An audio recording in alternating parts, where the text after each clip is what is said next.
Bienvenidos a la segunda clase sobre el siglo XIX.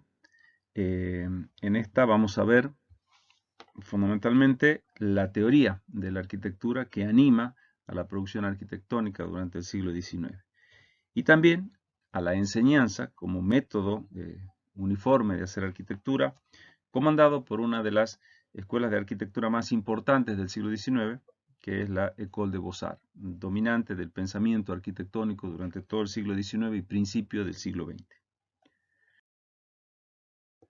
Vamos a ver primero la teoría, y para ello vamos a hacer un mínimo repaso de los avances que el siglo XIX había propuesto en el campo cultural, como revolución política en la búsqueda de nuevas formas representativas para los nuevos gobiernos, la revolución tecnológica, como la producción de nuevos materiales y técnicas, y la revolución en el transporte, como la ampliación del intercambio comercial y social que se daba incluso entre continentes. Todas estas tres revoluciones realmente cambiaron sustancialmente el mundo entre el siglo XVIII y XIX. Analizando en detalle, hemos visto cómo pasábamos en la cosmovisión de ese principio de autoridad entendida como derecho divino, el poder del rey, basado en un sistema metafísico, el poder venía de Dios al rey, al principio de libertad, basado en el paradigma científico, donde los individuos son los que ceden ese poder en el gobernante y por lo tanto tienen derecho a decidir sobre sí mismos. Ese cambio entre una monarquía de carácter absoluto y el sistema republicano que hoy conocemos todos. El cambio entre una sociedad determinada por dos clases privilegiadas y el resto no privilegiado, a este ascenso de la burguesía como clase social representativa y el surgimiento de una clase denominada proletariado, sin recursos económicos y con solo la fuerza de sus brazos para el trabajo industrial. En economía, el paso del mercantilismo como sistema con amplio dominio del Estado sobre la economía del país, al liberalismo, que permite que los individuos ejerzan en libertad su capacidad emprendedora y productiva. En la cultura material tenemos el cambio drástico que se produce de pasar a un sistema artesanal con materiales y técnicas usuales a el nuevo sistema industrial con nuevos materiales y nuevas técnicas, fundamentalmente el hierro, el acero y el vidrio en grandes superficies. Esto va a dar también, dentro del impulso estético, cambios significativos, como fue pasar del barroco y el rococó, representativos de la monarquía absoluta y del clero, a los sistemas arquitectónicos representativos de los nuevos estados republicanos, como fueron el neoclásico, el neogótico y el ecléctico. En urbanismo, los elementos más avanzados del siglo XVIII eran el plan en asterisco, que se va a sumar a una serie de nuevos elementos que va a proponer el urbanismo del XIX y que van a dar como resultado las propuestas de Ciudad Jardín y Ciudad Liberal como las más representativas. Y dentro de la arquitectura, las tipologías que eran, digamos, comunes durante el siglo XVIII, que brindaban servicio a la nobleza y el clero, que eran los palacios y las iglesias, van a ser reemplazadas por los edificios institucionales de los nuevos gobiernos que van a demandar para cada una de sus áreas edificios novedosos y tipologías novedosas en muchos casos, como el caso, por ejemplo, del transporte, que tiene una tipología de carácter híbrido, digamos. Revisando el sustrato filosófico que anima a este siglo, habíamos encontrado estas dos corrientes, del racionalismo y el empirismo, como formas absolutamente diferentes de entender el conocimiento, pertenecientes a dos mundos también diferentes, el mundo continental, representado en este caso por Francia, y el mundo insular, representado por Inglaterra fundamentalmente. Estos principios que animaban a cada una de estas visiones eran la razón como fuente de conocimiento, o la experiencia sensible a través de los sentidos como fuente de conocimiento del mundo, de la naturaleza, de la propia situación del hombre, de los fenómenos físicos. Ambos habíamos visto cómo se conjugan para el desarrollo del conocimiento científico. Los argumentos o las tesis o las teorías científicas se elaboran racionalmente y los experimentos se realizan justamente de manera sensible, física. Sin embargo, ambos van a dar lugar en el campo de la estética a una belleza que en ambos es diferente. Una es la belleza ideal, sublime, de carácter platónico, en el caso del racionalismo, aquella de las formas perfectas, y otra va a ser aquella belleza real, la que se encuentra en la naturaleza con sus diferencias, sus particularidades, sus características específicas. Esto va a plantear en la referencia estética para el arte que ambos, si bien ambos van a partir de la naturaleza, esa naturaleza va a ser interpretada en el caso del racionalismo como una belleza ideal, mientras que en el caso del empirismo va a ser interpretada como una belleza real. Entonces, mientras uno va a tender hacia soluciones de carácter universal, regidas por formas ideales, perfectas, superiores al mundo terreno, el otro va a buscar formas particulares correspondientes a distintos lugares, a distintas culturas, a distintas costumbres. Es decir, los mundos que estamos planteando son los mundos del idealismo racionalista o del realismo empírico. Y es así como estos dos movimientos representados por Descartes y Locke van a dar lugar a movimientos culturales muy distintos, como son el clasicismo y el romanticismo, que van a derivarse en corrientes arquitectónicas o incluso categorías estéticas, como el neoclasicismo y el pintoresquismo o lo pintoresco. Y estas corrientes van a derivar en estilos. En el caso del clasicismo, neoclasicismo, va a ser el neoclásico, que es ya vuelta al mundo clásico greco-latino y renacentista, y en el caso del pintoresquismo, el neogótico en todas sus variantes nacionales.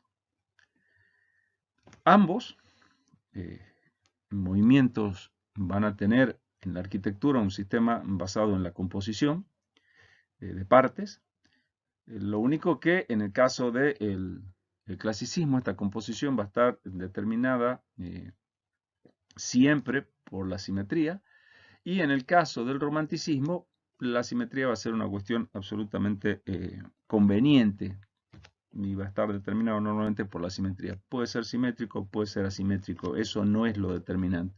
Es decir, no hay cualidades estéticas en el caso de la simetría por delante de otros criterios de organización compositiva.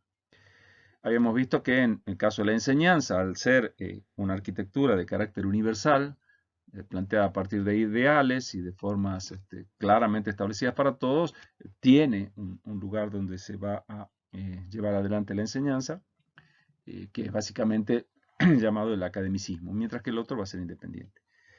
Y en las características habíamos visto, contraponiendo los dos mundos, el mundo intelectual y el mundo sensible, lo objetivo y lo subjetivo, lo universal contra lo particular, la búsqueda de la regularidad frente a la búsqueda de la irregularidad, de lo extraño, de lo diferente, la búsqueda de un equilibrio frente a la búsqueda del desequilibrio, de la diferencia, y la búsqueda de sobriedad frente a la búsqueda de cierta exuberancia o particularidad también. Es decir, el mundo de lo ideal frente al mundo de lo real. A partir de este planteo teórico, filosófico sobre básicamente la teoría del conocimiento y la comprensión del mundo que nos rodea, que se dan los distintos productos culturales en un caso y en otro. Uno dentro del clasicismo y otro dentro del romanticismo. Vamos a ver ahora la teoría que anima a la producción arquitectónica del primero de estos mundos, el mundo clásico. Y para ello vamos a retrotraernos un poco en el tiempo para ver cómo ha evolucionado el sistema de organización o creación, mejor dicho, de la creación arquitectónica concreta desde los primeros tiempos en los cuales tenemos referencia teórica. Y es el paso del sistema de distribución al sistema de composición. Por eso, esta primera diapositiva inicia con esta frase de la distribución a la composición. Veamos entonces. Para ello, tenemos en pantalla tres edificios que seguramente reconocerán de qué época son y a qué tipo de arquitectura pertenecen. Pero lo que quiero que hagan es identificar qué es lo que tienen en común estos tres edificios, que pertenecen a arquitecturas, a lenguajes y a estilos completamente distintos. Distinto tiempo y distinto lugar. Y sin embargo hay algo que estos tres edificios tienen en común.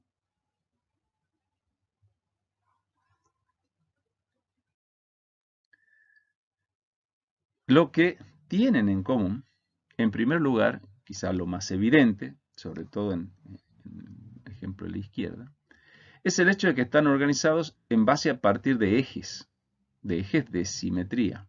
¿Sí? Es decir, yo puedo trazar un eje que me permite recorrer, o por lo menos organizar, la totalidad del edificio con claridad. En segundo lugar, que la envolvente externa es regular. Se inscribe dentro de una figura geométrica regular. En este caso son rectángulos en planta o prismas en el espacio. Y en tercer lugar, que hay una subordinación del interior al exterior. Es decir, los espacios interiores están subordinados a la envolvente exterior del edificio. Y esto no es casual. O sea, esta arquitectura con este nivel de regularidad geométrica no es casual. Está pensada de esta manera. Arquitectura egipcia, arquitectura griega y arquitectura romana. Claramente participan del mismo criterio de organización espacial. Y ese criterio es el llamado de la distribución.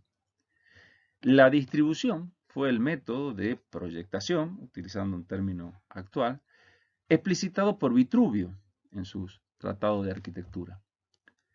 La distribución es distribuir o subdividir un volumen general con arreglo al modelo clásico de crujías y a las leyes de la simetría. Es decir, de partes, ¿sí?, que se organizan según las leyes de la simetría, a partir de un eje de simetría. Y esto quiere decir que se va del todo a la parte, porque se subdivide un volumen general, un todo, para obtener partes menores en su interior. Y esas partes se subdividen de acuerdo a las reglas de la simetría.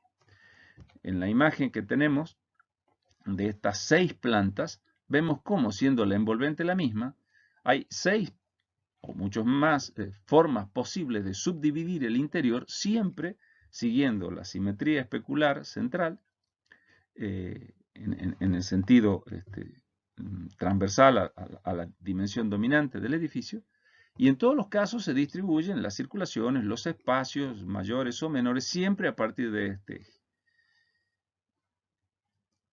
La arquitectura para Vitruvio era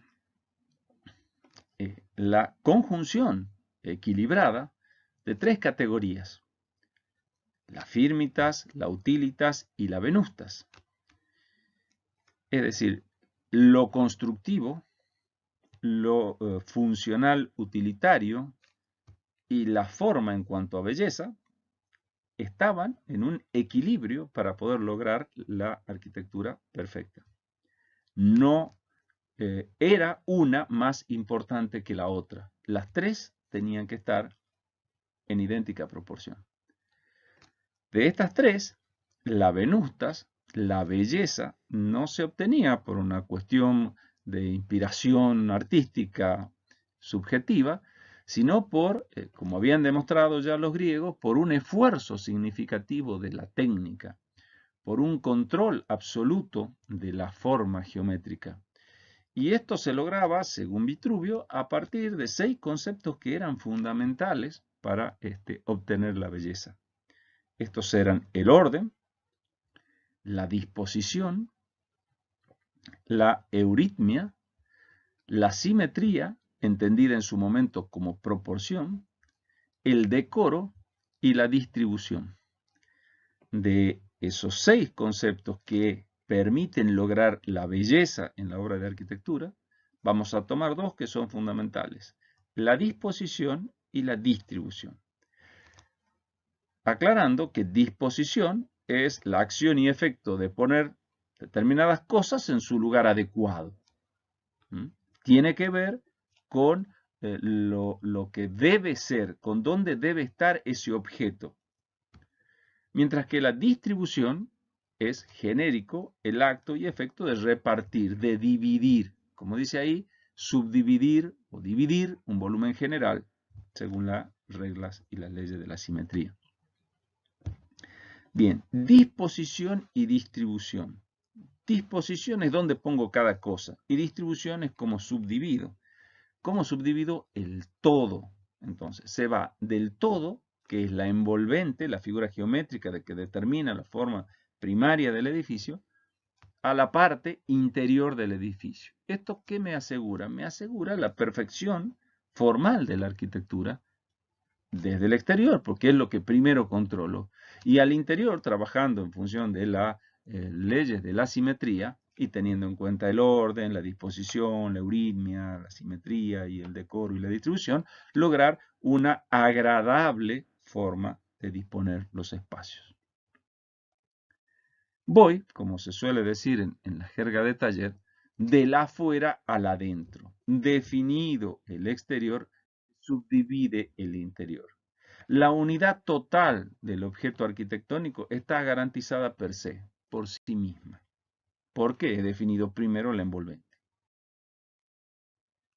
Esta arquitectura, egipcia, griega y romana, tenía como elemento unitario el orden y la disposición de las partes basada en la distribución. Primero la envolvente y luego los espacios interiores. Sin embargo, esto va a cambiar a partir del Renacimiento. Se va a transformar este sistema de distribución que va del todo a la parte, de la envolvente externa a los espacios o salas internas, al concepto de sistema, que es el conjunto de partes que forman un todo. Pero la diferencia estriba en que no se parte del todo, sino que se parte, valga la redundancia, de la parte que forma el todo. Y eso es lo que significa la composición como sistema de organización espacial arquitectónica. Y entonces, este sistema de composición comienza en el Renacimiento, se va complejizando con la arquitectura manierista, llega a constituirse en un verdadero sistema durante la arquitectura barroca y en el rococó se transforma ya en un sistema de sistemas. Veamos la simplicidad de la planta renacentista, de un templo de planta en cruz, centralizada, obviamente, a lo que sería esta villa manierista con un espacio central y espacios laterales y subespacios, todos ellos organizados en función de los dos ejes de simetría, con igual nivel de jerarquía. Pero ya en la arquitectura barroca, vemos en la planta una figura que no es tan regular como en los casos anteriores, como es la elipse, que tiene dos focos y que genera tensiones diferentes entre un lado y el otro. Y a su vez vemos subespacios que están vinculados a este espacio principal que de por sí ya es irregular. Para ver en la arquitectura rococó cómo aquí se dan dos sistemas que están conjugados en el mismo edificio, dos focos de tensión, dos espacios que tensionan y traccionan y condicionan la experiencia arquitectónica, ambos de distinta jerarquía presentes en el mismo edificio. En el primer caso, en el segundo y en el tercero hay un solo foco y en el cuarto hay dos focos de organización espacial diferentes. Vemos entonces cómo el sistema, es decir, el conjunto de partes que forman un todo, se va complejizando desde la arquitectura renacentista hasta la arquitectura rococó. Es decir, la composición como forma de organización arquitectónica existe desde los primeros edificios renacentistas. Esta composición, que en este pequeño fragmento de planta parece relativamente sencillo, va a adquirir en el siglo XIX un nivel de complejidad extraordinario, porque va a permitir llevar la metodología compositiva al límite de la imaginación del diseñador, logrando plantas con una innumerable cantidad de espacios, todos ellos vinculados entre sí según las reglas de la simetría, perfectamente regulares, perfectamente compatibles entre sí, porque se va a lograr el dominio del método compositivo a partir de una serie de criterios básicos que deben ser tenidos en cuenta. Y este sistema de composición va a ser el que va a animar a toda la arquitectura del siglo XIX. ¿Qué es entonces la composición? La composición fue primero el método de proyectación de la academia, de la escuela de enseñanza, que se basaba en el dibujo. Es decir, lograr esta complejidad formal requiere de un dibujo preciso, minucioso, basado en el uso de la geometría. Sin eso es imposible. Primero hay que dibujar para poder construir luego. Recordemos que a partir del Renacimiento el dibujo había adquirido un nivel de representación mucho mayor que el que tenía anteriormente y entonces se podía prefigurar claramente el edificio y que Alberti hablaba de que la arquitectura tenía que partir de esa imagen perfecta del dibujo. Bien, ¿cuál es la definición de componer como verbo de la composición? Y bueno, es poner poner unas partes junto con otras. Es así de sencillo. ¿Para qué? Para formar un todo unitario. Y esto es clave. O sea, no se agrupan partes alegremente, sino con la intención de llegar a formar un todo unitario. Aquel todo que originalmente se había establecido en la distribución como el trazado primario del envolvente. Primero el envolvente y luego distribuyo. Aquí voy de la parte al todo, pero con la intención de lograr de nuevo un todo unitario. Las partes, el nombre específico de los elementos que conforman esto es la parte, forma el todo. Y hay que distinguir la palabra parte de la palabra fragmento, porque la parte tiene implícita en sí misma la participación en el todo, funde en el todo, desaparece la parte en el todo, mientras que el fragmento es un elemento autónomo. Y la manera de vincular fragmentos es distinta a la composición. La composición era la forma renacentista de ir de la parte al todo, lo hemos visto, comienza esto en el Renacimiento de manera muy sencilla, por la búsqueda de simplicidad que tiene en sí mismo el Renacimiento. En el siglo XIX la composición va a derivar tanto del pensamiento científico del análisis para la comprensión del mundo natural a través de la separación en partes, como del pensamiento industrial del montaje en serie de diversos elementos en la cadena de producción.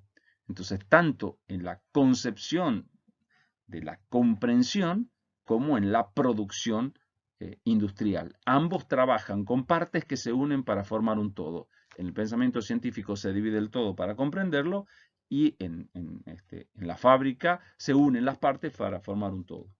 En ambos casos siempre el todo es unitario.